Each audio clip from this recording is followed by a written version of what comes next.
Mr. Speaker. The gentleman from the 44th, Delegate Kirby, is recognized. Thank you, Mr. Speaker. Would the Vice Chairman of Finance yield? Surely. Thank you, sir. Are any severance taxes going to fund this project? The funding that's coming, the funding for this for this project is coming from excess revenue. And isn't it true that that excess revenue, commonly referred to as surplus, is coming from a large part from severance taxes? It's coming from unfunded revenues and not necessarily. But true to say, part of that is severance taxes that have gone into that fund. It's fair to say that our general revenue budget definitely has severance tax in it. Okay. So in addition to severance tax, it would also contain personal income taxes that were paid by teachers, nurses, and law enforcement? It's fair to say that our general revenue budget has taxes from all sectors are deposited into our general revenue. And is this agreement, as it's set up, is it a loan or is it a grant to this company? It is an investment that the Economic Development Secretary and the Economic Development is making in this company to bring this company to West Virginia. So is it true that the total investment as of right now between private and government investors is approximately $750 million? I can talk to the investment that the state is proposed to make, and that total investment is $290 million. But as we stand here today, you're not sure how much the company itself has raised? I'm here to represent this piece of legislation that we have before us today, and that piece of legislation is for appropriation of $115 million, but I'm telling you that the full appropriation, if the project meets all the parameters, is $290 million. Once we give them this money, does this legislative body or any apparatus of our government have any control over how they spend that money? We are giving this money to the state's Economic Development Authority, who is a division under the executive branch.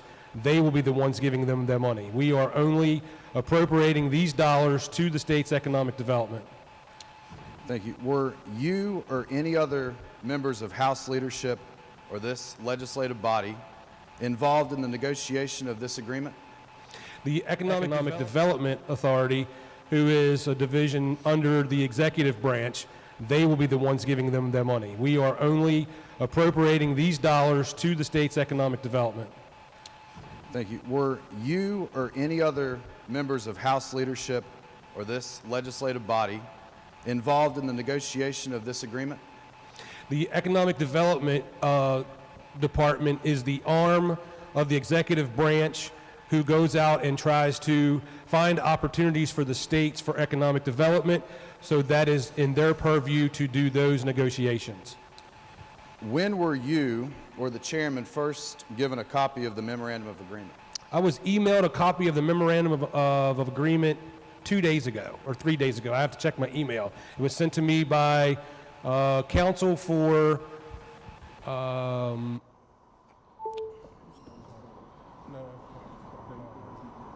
it was sent to me by counsel for economic development. So that would have been Wednesday or Tuesday? Tuesday, I believe. It was emailed to me.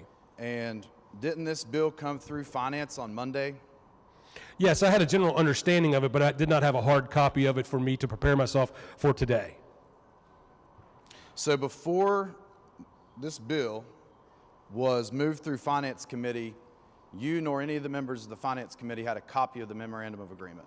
We had been generally speaking of all of the conditions of this MOA and this deal for the past weeks. I believe you've been involved in a lot of this discussion that we've had in our caucus every morning. I believe this piece of legislation was brought up in caucus at least 3 mornings while I was there. That there were discussions, and any question could have been asked by any Republican member of the legislature. Well, here's a question. Can you give this body just a brief explanation of the technology we're about to put $300 million on?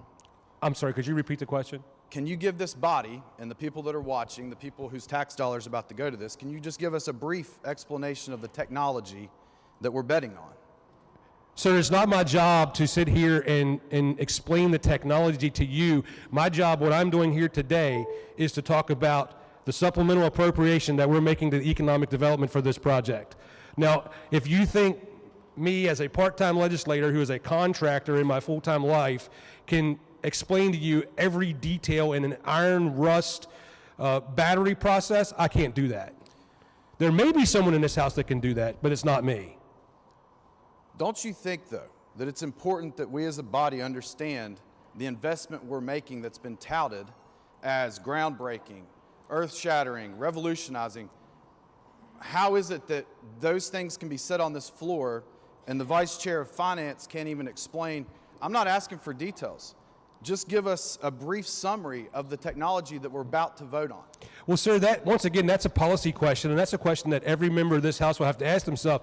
When we did, when I'm sure you weren't here, when we did the Nucor deal, did we know every nuance of how Nucor takes their steel and they use the process that they use for old steel to make new steel? Did we know every absolute process of what Toyota did when they came to the state and how they were going to build their cars?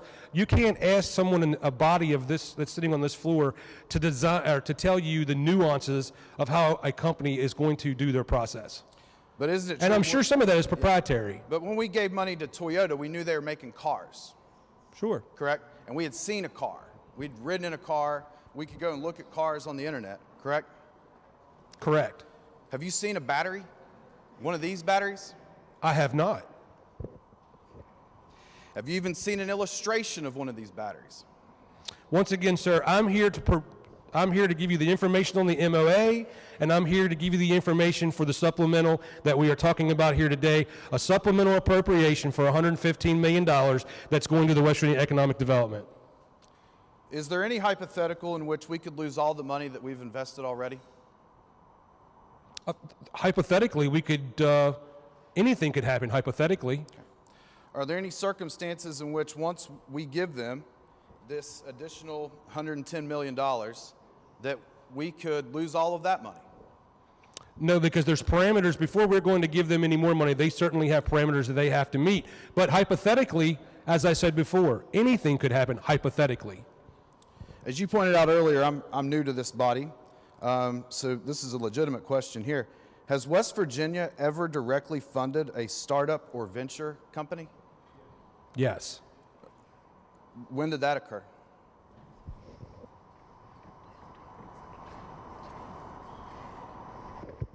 I don't have that information, I'm sorry.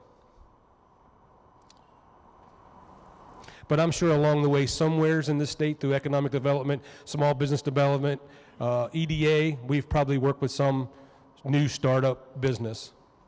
As Vice Chairman of Finance and a member of this body, do you believe that that's a good role of government, is to be in the venture capitalist business? Sir, that's a policy question, and once again, that's a decision that every person on this floor will have to make that decision here in about a half hour, hopefully.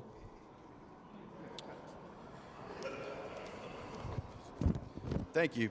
Thank you, Mr. sir. Speaker, may I speak to the bill? Yes, Jim was recognized. Thank you. Democrats, what happened to you guys? While I disagree with a lot of the proposals you have on social issues and a lot of the positions you take, one of the things I actually respected about each and every one of you and your party at large is the stance you took towards billionaires. You said tax the rich, tax the billionaires, simplify the code, make everybody pay their fair share.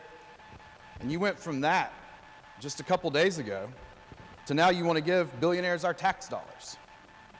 I mean, it amazes me that you can get behind a bill that would take nurses. Jim has raised a point of order. The gentleman's supposed to be addressing the speaker, not the Democrats.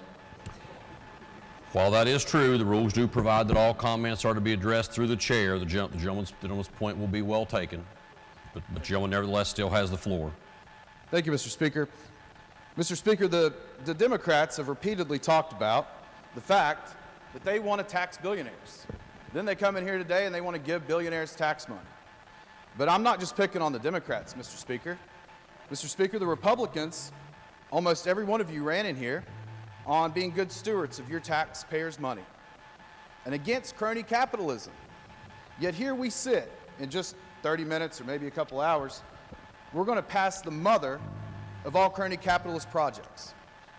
And not only that, you guys are going to go back, Mr. Speaker, and tell your constituents that you took money from coal severance taxes, you took money from natural gas severance taxes, you took money from nurses, teachers, single mothers who are waiting tables.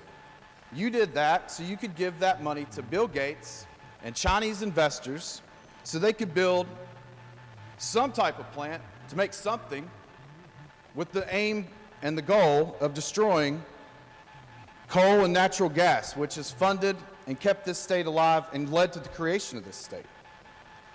So to say I'm disappointed would be an understatement. We all know this bill is going to pass. We all know that there's enough people that are willing to take this bet, regardless of the fact that we just found out about the details of this about an hour ago, despite the fact that the memorandum of agreement had not been circulated until a little over an hour ago. We're going to sit here and place such a large bet on a company that hasn't even built the first building yet, hasn't made the first battery yet. Vice Chairman can't even explain to us what a battery would do, hasn't seen a picture of it, hasn't even seen an illustration.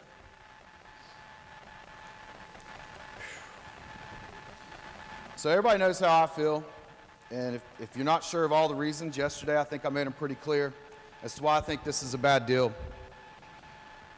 But I believe his name's pronounced Jaramillo. That's the CEO of this company. So I'm going to, in his words, tell you some of the reasons as to why this may in fact fail. And this is directly quoting him from an article. He acknowledges that the project could fail for a multitude of reasons. Here are just a few. The technologies don't achieve radically lower costs. They can't last for the 20 to 25-year lifetime expected. Power markets don't allow for this type of asset to be compensated. Financiers don't consider the product bankable. Societies build a lot more transmission lines. Carbon capture technology removes the greenhouse gases from conventional generation, and small modular nuclear plants may get permitting, providing zero carbon energy on demand. They're also listing hydrogen and its expansion as a reason as to why this market may fail. So don't just take my word for it and my criticism and my skepticism on this bill. Listen to the CEO. And the reason he's not that concerned about it is because he's playing poker with our taxpayers' dollars.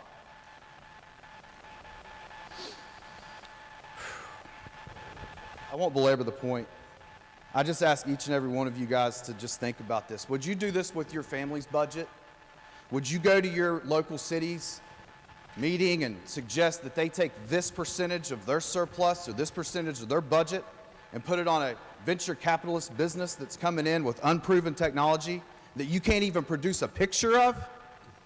And if the answer to either one of those questions is no, then you have to vote against this bill. Thank you, Mr. Speaker. Gentleman from the 79th, Delegate Hanson's recognized.